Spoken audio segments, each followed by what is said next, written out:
Hi, welcome to art talks. എല്ലാവർക്കും ആർട്ട് ടോക്സിലേക്ക് സ്വാഗതം. ഹായ്, എൻ്റെ പേര് ഋഷഭ്. എല്ലാവർക്കും ഈ ചാനലിലേക്ക് സ്വാഗതം. ഈ ചാനൽ പ്രധാനമായിട്ടും സംസാരിക്കുന്നത് ജിയോ പൊളിറ്റിക്സിനെ കുറിച്ചും ഗ്ലോബൽ എക്കണോമിയെക്കുറിച്ചുമാണ്. എന്താണ് ജിയോ പൊളിറ്റിക്സ്? ജിയോ പൊളിറ്റിക്സ് എന്ന് വെച്ചാൽ പൊളിറ്റിക്സ് ബേസ്ഡ് ഓൺ ജിയോഗ്രഫി എന്ന് വെച്ചാൽ ഭൂമിശാസ്ത്രവുമായി ബന്ധപ്പെട്ടിട്ടുള്ള രാഷ്ട്രീയം. പിന്നെ എന്താണ് ഗ്ലോബൽ എക്കണോമി? ഗ്ലോബൽ എക്കണോമി എന്ന് വെച്ചാൽ എല്ലാവർക്കും അറിയാം, ലോക സമ്പദ് വ്യവസ്ഥ, അത്ര തന്നെ, മറ്റൊന്നുമില്ല. അപ്പോൾ ഈ ചാനലിലെ പ്രധാനപ്പെട്ട വിഷയം എന്ന് വെച്ചാൽ എങ്ങനെയാണ് ഈ ജിയോ പൊളിറ്റിക്സും ഗ്ലോബൽ എക്കണോമിയും നമ്മളെ ബാധിക്കുന്നത്, അതെങ്ങനെയാണ് പരസ്പരം ബന്ധപ്പെട്ടിരിക്കുന്നത്, അതെങ്ങനെയാണ് ഈ ലോകത്തെ ബാധിക്കുന്നത്, ഇതിനെക്കുറിച്ചൊക്കെയാണ് ഇനി ഇന്നത്തെ വിഷയത്തെക്കുറിച്ച് സംസാരിക്കുക. ഇന്നത്തെ വിഷയം എന്ന് വെച്ചാൽ ഇന്നത്തെ ടോപ്പിക് ജനസംഖ്യ ഇടിവ് എന്ന് വെച്ചാൽ ഡെമോഗ്രാഫിക് ഡിക്ലൈൻ. അതിനെക്കുറിച്ചിട്ടാണ് ഇന്ന് പ്രധാനമായിട്ട് സംസാരിക്കാൻ പോകുന്നത്. എന്താണ് ഈ ഡെമോഗ്രാഫിക് ഡിക്ലൈൻ എന്ന് വെച്ചാൽ ജനസംഖ്യ ഇടിവ്? അപ്പോൾ ജനസംഖ്യ ഇടിവ് എന്ന് വെച്ചാൽ ഒരു രാജ്യത്തിലെ ജനസംഖ്യ കുറയുക, അത്ര ബേസിക്കായിട്ടുള്ളൊരു കാര്യമാണ്. നമുക്ക് കാണാം പല വികസിത രാഷ്ട്രങ്ങളിലും ഇപ്പോൾ നടക്കുന്ന ഒരു പ്രതിഭാസമാണ് ജനസംഖ്യ ഇടിവ്. ജനസംഖ്യയിൽ വൻതോതിലുള്ള കുറവ് വരിക. അതിൽ പ്രധാനപ്പെട്ട കാരണം എന്ന് വെച്ചാൽ ജനനനിരക്ക്, ഒരു രാഷ്ട്രത്തിലെ ജനനനിരക്ക് അവിടുത്തെ മരണനിരക്കിനേക്കാൾ കുറയുകയും പിന്നെ അവിടേക്കുള്ള നെറ്റ് ഇമിഗ്രേഷൻ എന്ന് വെച്ചാൽ കുടിയേറ്റം, ജനനനിരക്കിനും മരണനിരക്കിനും തമ്മിലുള്ള വ്യത്യാസത്തിലേക്കാളും കുറയുകയും ചെയ്താൽ അത് ആ ഒരു രാജ്യത്തുണ്ടാകുന്ന ഒരു പ്രതിഭാസമാണ് എന്ന് വെച്ചാൽ എന്താ പറയുക, ജനസംഖ്യയിലുള്ള ഇടിവ്. ഉദാഹരണത്തിന് ഇപ്പോൾ ഒരു രാജ്യത്ത് 1000 പേരുള്ള ഒരു രാജ്യത്ത് ഒരു വർഷം 6 പേര് ജനിക്കുന്നു എന്ന് വിചാരിക്കുക. അതേസമയം 9 പേര് മരിക്കുന്നു എന്ന് വിചാരിക്കുക. അപ്പോൾ എന്താണ് സംഭവിക്കുക? 3 പേര് കുറയുകയാണ് ചെയ്തത് ആ രാജ്യത്ത്. അപ്പോൾ എന്ന് വെച്ചാൽ അതിൻ്റെ ആ വ്യത്യാസം എന്ന് വെച്ചാൽ ജനനിരക്കും മരണനിരക്കും നമ്മുടെ വ്യത്യാസം എത്രയാണ്? 3ആണ്. ആ 3 ഉദാഹരണമായി പറയുന്നതാണ്. അപ്പോൾ എന്ന് വെച്ചാൽ അതിൽ നെറ്റ് ഇമിഗ്രേഷൻ എന്ന് പറയുമ്പോൾ 3ൽ കുറവാണെങ്കിൽ, 1 or 2 പേരാണെങ്കിൽ ആ രാജ്യത്തെ ജനസംഖ്യ എന്ന് വെച്ചാൽ കുറയുക. അതാണ് ബേസിക്കായിട്ട് എന്ന് വെച്ചാൽ ജനസംഖ്യ ഇടിവ് എന്ന് പറയുന്നത്. ഒരു രാജ്യത്ത് സംഭവിക്കുന്ന ജനസംഖ്യ ഇടിവിനെ കുറിച്ച് പറയുമ്പോൾ അതാണ് പറയുക നോർമലി ആയിട്ട്. ഓക്കെ, അപ്പോൾ എന്ന് വെച്ചാൽ എന്തുകൊണ്ടാണ് ഈ ജനസംഖ്യ കുറയുകയെന്ന് വെച്ചാൽ മെയിനായിട്ട് കാരണം എന്ന് വെച്ചാൽ വികസിത രാഷ്ട്രങ്ങളിലാണ് ഇത് കാര്യമായിട്ട് നടക്കുന്നത്. വികസിത രാഷ്ട്രങ്ങളിലൊന്നും അങ്ങനെ കാര്യമായിട്ട് നടക്കുന്നില്ല. ഈ വികസിത രാഷ്ട്രങ്ങളിൽ ഇത് കാര്യമായി നടക്കാൻ കാരണം എന്ന് വെച്ചാൽ ആ രാഷ്ട്രത്തെ TFR വെച്ചാൽ ടോട്ടൽ ഫെർട്ടിലിറ്റി റേറ്റ് കുറയുന്നത് കാരണമാണ്. ടോട്ടൽ ഫെർട്ടിലിറ്റി റേറ്റ് എന്ന് വെച്ചാൽ ഒരു രാജ്യത്ത് ശരാശരി കുട്ടികളുടെ എണ്ണം, ഒരു സ്ത്രീക്കുണ്ടാകുന്ന ശരാശരി കുട്ടികളുടെ എണ്ണത്തെയാണ് TFR എന്ന് പറയുന്നത്, വെച്ചാൽ ഫെർട്ടിലിറ്റി റേറ്റ്. അത് 2.1 കുറയുകയാണെങ്കിൽ ആ രാജ്യത്തെ ജനസംഖ്യ കുറയാൻ തുടങ്ങും. അപ്പോൾ തന്നെ കുറയൊന്നുമില്ല, ഒരു 30-40 വർഷം എടുക്കും അത് കുറയാൻ. അതുവരെ ജനസംഖ്യ കുറയില്ല. അതുവരെ ചില സമയം എന്ന് വെച്ചാൽ 2.1-ൽ കൂടുതൽ കുറവാണെങ്കിൽ പോലും ജനസംഖ്യ പലപ്പോഴും നമുക്ക് കാണാൻ സാധിക്കുന്നത് കൂടുന്നതാണ്. പക്ഷേ എന്ന് വെച്ചാൽ അതും ഒരു 30-40 വർഷത്തിന് ശേഷം അത് പിന്നെ താഴോട്ട് പോകാൻ തുടങ്ങും 2.1-ൽ കുറഞ്ഞാൽ. അപ്പോൾ 2.1 എന്ന് ജനസംഖ്യ അതേപോലെ മെയിൻറ്റെയിൻ ചെയ്യാൻ, അതേപോലെ തന്നെ കൊണ്ടുപോകാൻ വേണ്ടിയിട്ടുള്ള ഒരു TFR നിരക്ക്. ഇപ്പോൾ 2.1-ൽ കുറവ് TFR വരികയാണെങ്കിൽ അപ്പോൾ മുതൽ അത് താഴോട്ട് പോകാൻ തുടങ്ങും. അപ്പോൾ അതാണ് മെയിനായിട്ടുള്ള കാര്യം. ഒരു ജനനനിരക്കുമായി ബന്ധപ്പെട്ട സംസാരിക്കുമ്പോൾ ഉള്ള പ്രധാനപ്പെട്ട കാര്യം അതാണ്. ഇനി നമുക്കെന്ന് വെച്ചാൽ എവിടെയൊക്കെയാണ് ഇത് നടക്കുന്നത് നോക്കാം. പ്രധാനമായിട്ടും ഇപ്പോൾ നടക്കുന്നതെന്ന് വെച്ചാൽ വെസ്റ്റേൺ കൺട്രീസിൽ, പടിഞ്ഞാറ് രാഷ്ട്രങ്ങളിലും പിന്നെ കിഴക്കൻ ഏഷ്യൻ രാജ്യങ്ങളിലുമാണ്. എന്നുവെച്ചാൽ വെസ്റ്റേൺ കൺട്രീസ് എന്ന് പറയുമ്പോൾ ഇറ്റലി, UK അങ്ങനെ കാര്യമായിട്ടില്ല, കാരണം അവിടെ ഇമിഗ്രേഷൻ കുറച്ച് ശക്തമായ രീതിയിൽ പോകുന്നുണ്ട്. അതുകൊണ്ട് അങ്ങനെ വലിയ പ്രശ്നമൊന്നുമില്ല. ഇറ്റലി, പിന്നെ സ്പെയിന് തുടങ്ങിയ രാഷ്ട്രങ്ങളിലാണ് ഈ പോർച്ചുഗൽ തുടങ്ങിയ ഈ രാഷ്ട്രങ്ങളിലൊക്കെയാണ് ഈ TFR ഇപ്പോൾ വളരെ വല്ലാണ്ട് കുറഞ്ഞിട്ട് നിൽക്കുന്നത്. ഈസ്റ്റ് ഏഷ്യൻ രാജ്യങ്ങളിൽ എന്നുവെച്ചാൽ കിഴക്കൻ ഏഷ്യൻ രാജ്യങ്ങളിൽ എന്ന് പറയുമ്പോൾ ജപ്പാൻ, സൗത്ത് കൊറിയ ഇവിടങ്ങളിൽ എന്ന് വെച്ചാൽ വൻതോതിൽ കുറയാണ്. പിന്നെ ചൈനയിലും TFR എന്ന് വെച്ചാൽ വളരെ കുറവാണ്. അതിൻ്റെ ഫലമായിട്ട് എന്ന് വെച്ചാൽ വളരെ വളരെ ദുരിതമായ ഫലങ്ങളാണ് ഉണ്ടാകാൻ പോകുന്നത്. ഇനി നമുക്ക് എന്ന് വെച്ചാൽ ജപ്പാനെ കുറിച്ച് നോക്കാം. ജപ്പാൻ്റെ ഉദാഹരണം എടുത്ത് നോക്കിയാൽ 2010 മുതൽ 2018 വരെ ജപ്പാനിലെ സ്ത്രീകളുടെ ഫെർട്ടിലിറ്റി റേറ്റ് എന്ന് വെച്ചാൽ TFR 1.4 ചിൽഡ്രൻ ആയിരുന്നു, 1 കുട്ടികളാണ് ഉണ്ടായിരുന്നത്. ഇപ്പോൾ 2018 മുതൽ 2018 വരെയുള്ള കാലഘട്ടത്തിൽ അത് 1.2 മാറി. എന്ന് വെച്ചാൽ നമുക്കിപ്പം പ്രതീക്ഷിക്കാൻ പറ്റുന്നതെന്ന് വെച്ചാൽ ഒരു ജപ്പാനിലെ ജനസംഖ്യയിൽ 65 വയസ്സിൽ മുകളിലുള്ള ആൾക്കാർ എന്താ പറയുക 40% പേരും 65 വയസ്സിന് മുകളിലായിരിക്കും. ഇത് 2050 ആകുമ്പോഴേക്കും. ഇപ്പോൾ തന്നെ ഏകദേശം 26%, ജപ്പാനിലെ ജനസംഖ്യയുടെ 26% എന്ന് പറയുന്നത് 65 വയസ്സിന് മുകളിലായിരിക്കുകയാണ്. അതിനർത്ഥം എന്ന് വെച്ചാൽ 65 വയസ്സിന് മുകളിലുള്ളവരാണ് ഇപ്പോഴുള്ള ജനസംഖ്യ. ഇപ്പോഴല്ല, 2014 കണക്ക് പ്രകാരമാണ് 26%. ഇപ്പോൾ ഏകദേശം 28%, 28% ഇപ്പോൾ ജപ്പാനിലെ 65 വയസ്സുകാരുടെ എണ്ണം ആയിട്ടുണ്ട്. അപ്പോൾ അതിനർത്ഥം എന്ന് വെച്ചാൽ അത് വളരെ മോശമാണ്. മോശം എന്ന് പറയാൻ കാരണം എന്ന് വെച്ചാൽ പ്രൊഡക്റ്റീവായിട്ടുള്ള പ്രായം എന്ന് പറയുന്നത് 18-നും 65-നും ഇടയിലാണ്. ചിലവർ 15 മുതൽ 65 എന്ന് പറയും. ചില രാജ്യങ്ങളിൽ 22 മുതൽ 60 വരെ കാണിക്കാം. ചില രാജ്യങ്ങളിൽ കാണിക്കുന്നത് 15 മുതൽ 65 അപ്പോൾ എന്ന് വെച്ചാൽ പ്രൊഡക്റ്റീവായ ഏജ് എന്ന് പറയുന്നത് സ്വതവേ എന്ന് പറയുന്നത് കോളേജ് കഴിഞ്ഞിട്ട് അവർ പുറത്തിറങ്ങുമ്പോൾ എന്ന് വെച്ചാൽ യുവതലമുറ പുറത്തിറങ്ങുമ്പോഴും പിന്നെ റിട്ടയർമെൻറ്റ് ഏജ് വരെ. റിട്ടയർമെൻറ്റ് ഏജ് എന്ന് വെച്ചാൽ ഓരോ രാജ്യങ്ങളിൽ വ്യത്യസ്തമാണ്. ചില രാജ്യങ്ങൾ 55, ചില രാജ്യങ്ങളിൽ 60, ചില രാജ്യങ്ങളിൽ 65. അപ്പോൾ ഈ ഒരു പ്രായം അപ്പോൾ എന്ന് വെച്ചാൽ 18 മുതൽ 65 വരെയുള്ള ഈ പ്രായമാണ് വളരെ പ്രൊഡക്റ്റീവായിട്ട് കണക്കാക്കപ്പെടുന്നത്. അപ്പോൾ ഈ പ്രായത്തിലാണ് എല്ലാവരും പുറത്തു പോയിട്ട് വർക്ക് ചെയ്തിട്ടും ഇങ്ങനെ രാജ്യത്തെ പ്രൊഡക്റ്റീവാക്കി മാറ്റുന്നത്. എന്താണ് പ്രശ്നം എന്ന് വെച്ചാൽ ഇപ്പോഴുള്ള പ്രശ്നം എന്ന് വെച്ചാൽ ഈ 65 വയസ്സിന് മുകളിലുള്ളവരുടെ എണ്ണം കൂടുമ്പോൾ യുവാക്കളാണ് എല്ലാ കാര്യങ്ങളും ചെയ്യേണ്ടി വരിക. അവരെ കെയർ സിസ്റ്റം കെയർ ചെയ്യുക, എൽഡർ കെയർ, പിന്നെയെന്ന് വെച്ചാൽ സോഷ്യൽ സെക്യൂരിറ്റി, ഇവയൊക്കെ നോക്കേണ്ടതെന്ന് വെച്ചാൽ വളരെ കുറഞ്ഞുകൊണ്ടിരിക്കുന്ന യുവാക്കളാണ്. എന്ന് വെച്ചാൽ 18 മുതൽ 65 വയസ്സ് വരെ പ്രായം വരുന്ന ആൾക്കാരാണ് ഒരു രാഷ്ട്രത്തിൻ്റെ കാര്യം നോക്കേണ്ടി വരിക.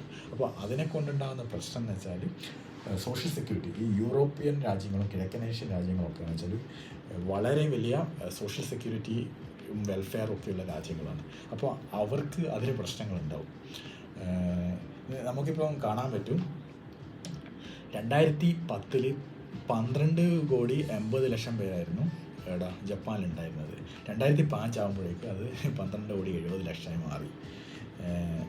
ജനസംഖ്യ ഏറ്റവും കൂടുതൽ ജപ്പാനിൽ പീക്കായതെന്ന് പറയുന്നത്, ഏറ്റവും കൂടുതൽ ഉയരത്തിലെത്തിയതെന്ന് പറഞ്ഞാൽ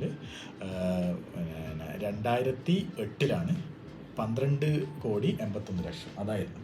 അപ്പോൾ എന്ന് വെച്ചാൽ ഇപ്പം കുറഞ്ഞുകൊണ്ട് വരികയാണ്. അപ്പോൾ 2050 ആകുമ്പോഴേക്കും ജപ്പാനിലെ ജനസംഖ്യ എന്ന് വെച്ചാൽ 9,70,00,000 ആവും. 9,70,00,000 ആകുന്നത് മാത്രമല്ല 40% പേര് 65 വയസ്സിന് മുകളിലാണ്. ഇപ്പോൾ നിങ്ങൾ ചിന്തിച്ച് നോക്കുക. അപ്പോൾ വാർദ്ധക്യ കാലഘട്ടത്തിൽ ശരിക്കും വെച്ചാൽ നമുക്ക് വർക്ക് ചെയ്യാൻ കുറച്ച് ബുദ്ധിമുട്ടായിരിക്കും. പിന്നെ വയസ്സാകുമ്പോഴുള്ള പ്രശ്നങ്ങളൊക്കെ അറിയാമല്ലോ. അപ്പോൾ ഈ ഒരു പ്രശ്നം കാരണം എന്ന് വെച്ചാൽ ജപ്പാനിലും കിഴക്കൻ ഏഷ്യൻ രാജ്യങ്ങളും അതേപോലെ തന്നെ ഇറ്റലി തുടങ്ങിയ രാജ്യങ്ങളിലും എന്ന് വെച്ചാൽ വലിയ വലിയ സാമ്പത്തിക പ്രയാസങ്ങളും പ്രശ്നങ്ങളും ബാധ്യതകളും ഒക്കെ വരാൻ പോവുകയാണ്. അപ്പോൾ അത് കാര്യമായിട്ടുള്ള ഒരു ഉത്തരം എന്ന് പറയുന്നത് ഇമിഗ്രേഷനായിട്ടാണ് പലരും കണക്കാക്കപ്പെടുന്നത്. പക്ഷേ ജപ്പാൻ എന്ന് പറയുന്നത് ഒരു ഹോമോജീനിയസ് കൺട്രിയാണ്. എന്ന് വെച്ചാൽ എല്ലാവരും ജപ്പാൻകാരാണ്. അങ്ങനെ കാര്യമായിട്ട് പുറത്തുള്ള ആൾക്കാർ വളരെ കുറവാണ്. അപ്പോൾ അവർക്ക് എന്ന് വെച്ചാൽ കൾച്ചറലി എന്താ പറയുക ഇമിഗ്രേഷൻ ഏറ്റെടുക്കാൻ വലിയ താല്പര്യമൊന്നുമില്ല, പ്രശ്നമുണ്ട്. പിന്നെയെന്ന് വെച്ചാൽ ജനനനിരക്ക് കൂട്ടാനുള്ള ചെറിയ ചെറിയ വലിയ വലിയ പദ്ധതികൾ അവർ ആവിഷ്കരിക്കുന്നുണ്ട്. എന്ന് വെച്ചാൽ ഡേ കെയർ, ചൈൽഡ് കെയർ ഇവയൊക്കെ അവരെന്ന് വെച്ചാൽ സൗജന്യമാക്കുകയാണ്. കാരണം എന്ന് വെച്ചാൽ അവർക്കെന്ന് വെച്ചാൽ കൂടുതൽ കുട്ടികളെ ഉണ്ടാക്കണം, അടുത്ത തലമുറ ഉണ്ടാക്കണം. അതിന് വേണ്ടിയിട്ടുള്ള പല ഗാഢമായ പ്രയത്നങ്ങളും അവർ നടത്തുന്നുണ്ട്. മാത്രമല്ല അവർ എന്ന് വെച്ചാൽ റോബോട്ടിക്സ് വളരെ എന്താ പറയുക നല്ല രീതിയിൽ ഉപയോഗിച്ചിട്ട് അവർ ഒരു പരിധിവരെ സേവന മേഖലയിലുള്ള പല തൊഴിൽ പ്രശ്നങ്ങളും എന്ന് വെച്ചാൽ തൊഴിലാളികളുടെ കുറവ് മൂലമുള്ള പല പ്രശ്നങ്ങളും റോബോട്ട്സിനെ ഉപയോഗിച്ചിട്ട് അവർ പരിശ്രമിക്കാൻ നോക്കുന്നുണ്ട്, സോൾവ് ചെയ്യാൻ നോക്കുന്നുണ്ട്. പിന്നെ എന്ന് വെച്ചാൽ പിന്നെ AI-യും ഇവരും ജപ്പാൻ എന്താ പറയുക സൗത്ത് കൊറിയ തുടങ്ങിയ രാജ്യങ്ങളാണ് ഇപ്പോൾ AI ഉപയോഗിക്കാൻ വേണ്ടിയിട്ട് മുൻനിരയിൽ നിൽക്കുന്നത്. കാരണം എന്ന് വെച്ചാൽ നമുക്ക് കാണാൻ സാധിക്കും എന്താ പറയുക പല അമേരിക്കൻ കമ്പനികളിൽ നിന്നും ചിപ്പ്, NVIDIA പോലെയുള്ള AI കമ്പനികളിൽ നിന്നും AI ചിപ്പ് വൻതോതിൽ വാങ്ങുന്ന രാഷ്ട്രങ്ങളിലുള്ള കൂട്ടത്തിലാണ് ജപ്പാനും എന്താ പറയുക സൗത്ത് കൊറിയ ഒക്കെ പെടുന്നത്. കാരണം വെച്ചാൽ അവർക്ക് വേണം ഇതുപയോഗിച്ചിട്ട് ഈ തൊഴിലാളികളുടെ കുറവ് പരിഹരിക്കാൻ വേണ്ടിയിട്ട് ഇവർ നടത്തുന്ന ഒരു പരിപാടിയാണിത്. അവരുടെ മെയിനായിട്ടുള്ള ലക്ഷ്യം എന്ന് വെച്ചാൽ റോബോട്ട്സിനെ ഉപയോഗിച്ചിട്ടും AI ഉപയോഗിച്ചിട്ടും പ്രശ്നങ്ങൾ പരിഹരിക്കുക എന്നാണ്. പിന്നെയെന്ന് വെച്ചാൽ നമുക്ക് കാണാൻ സാധിക്കും യൂറോപ്പിൽ അവരുപയോഗിക്കുന്നതെന്ന് വെച്ചാൽ മറ്റൊരു മാതൃകയാണ്. അവരെന്ന് വെച്ചാൽ ഇമിഗ്രേഷനാണ് ഇപ്പോൾ കാര്യമായിട്ട് നോക്കുന്നത്. ഇറ്റലിയിലൊക്കെ എന്ന് വെച്ചാൽ നേഴ്സുമാർ മാത്രമല്ല, നേഴ്സ്, ഡോക്ടേഴ്സ് തുടങ്ങിയ എന്താ പറയുക തുടങ്ങിയ തൊഴിൽ മേഖലകളിൽ മാത്രമല്ല, കുറച്ച് സ്പെഷ്യലൈസ്ഡ് ആയിട്ടുള്ള തൊഴിൽ മേഖലകളിൽ മാത്രമല്ല എന്താ പറയുക ഈവൻ കൃഷിപ്പണിക്ക് വരെ എന്ന് വെച്ചാൽ നമ്മുടെ നാട്ടിൽ നിന്ന് ആൾ പോകുന്നുണ്ട്. അതാണ് ഇപ്പോഴത്തെ അവസ്ഥ. അതിന് കാരണം എന്ന് വെച്ചാൽ അവർ മെയിനായിട്ട് ഈ ഒരു പ്രശ്നം പരിഹരിക്കാൻ നോക്കുന്നത് ഇമിഗ്രേഷൻ വഴിയാണ്. ജപ്പാനിലും നമുക്ക് കാണാൻ സാധിക്കും ഇമിഗ്രേഷൻ വൻതോതിൽ തന്നെ ചെറിയ തോതിൽ നടത്തുന്നുണ്ട്. സൗത്ത് ഈസ്റ്റ് ഏഷ്യൻ കൺട്രീസിൽ നിന്നും പിന്നെ നേപ്പാൾ തുടങ്ങിയ സൗത്ത് ഏഷ്യൻ കൺട്രീസിൽ നിന്നും പിന്നെ ഒക്കെ ഇപ്പോൾ അവരെടുക്കുന്നുണ്ട്. കാരണം എന്ന് വെച്ചാൽ അവരെ കൾച്ചറുമായിട്ട് കുറച്ചും കൂടി യോജിച്ചു പോകാൻ പറ്റുന്ന രാജ്യങ്ങളിൽ നിന്ന് അവർ വർക്കേഴ്സിനെ എടുക്കാൻ ശ്രമിക്കുന്നുണ്ട് ജപ്പാനും. അവർക്ക് അങ്ങനെയുള്ള പല പരിപാടികളും അവർ നടത്തുന്നുണ്ട്. അപ്പോൾ പിന്നെ എന്ന് വെച്ചാൽ നമുക്ക് നോക്കാം ജപ്പാൻ എന്ന് പറഞ്ഞിട്ട് ഇറ്റലീൻ്റെ ഉദാഹരണം നോക്കാം. ഇറ്റലിയിൽ ഇപ്പോഴത്തെ ജനസംഖ്യ എന്ന് പറയുന്നത് 5 കോടിക്ക് മുകളിലാണ്. ഇറ്റലിയിലെ 2009 ജനസംഖ്യ എന്ന് പറയുന്നത് 5,80,00,000ആണ്. 2009 അവരുടെ ഇറ്റലിയുടെ ജനസംഖ്യയുടെ 65% 20%,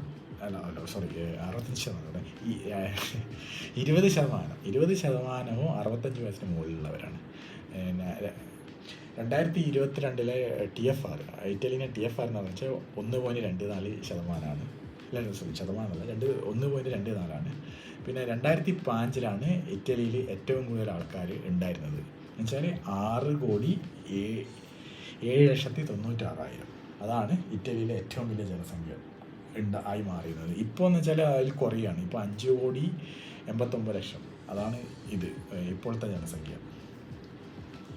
പിന്നെ 1970-കളിലാണ് ഇറ്റലിയുടെ TFR 2.1 കുറഞ്ഞത്.